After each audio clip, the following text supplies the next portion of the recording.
alors su ma ko mënee tekki rek ci li ma tiim nii mooy dañu wax ministre de l'intérieur moom moo ko signé muy Antoine Félix Abdoulaye Diome mu ne le parti politique bi tuddee Pastef ay dirigeants am ak ay instances am maanaam bànqaas yi nga xam ne ñoo ne ci parti boobule mu ne lu bëree bëri ñi ngi seetlu ci ñoom que dañuy woo seen ay partisans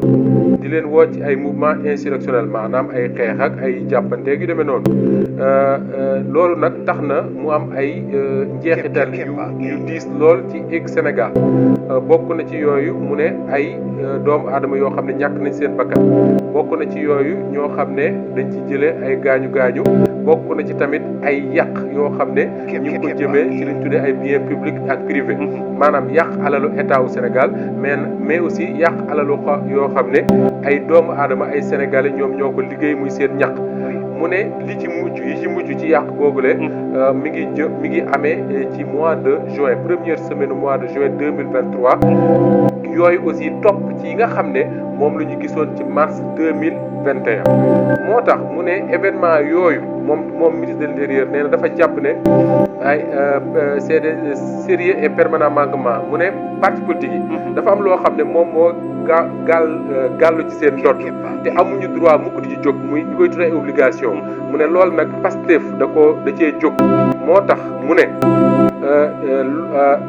article 4 bu constitution wu Sénégal ak article 4 bu loi wu numéro 81 du 17 du 6 mai 1981 relatif aux partis politiques mooy loi bi nga xam ne moo tënk parti politique yi ñu modifié woon ko mu nekk loi numéro 89/36 du 12 octobre 1989 parti boobu la ñuy tuddee Pastef moom dissoudre nañ ko maanaam seeyal nañ ko amatul ci Sénégal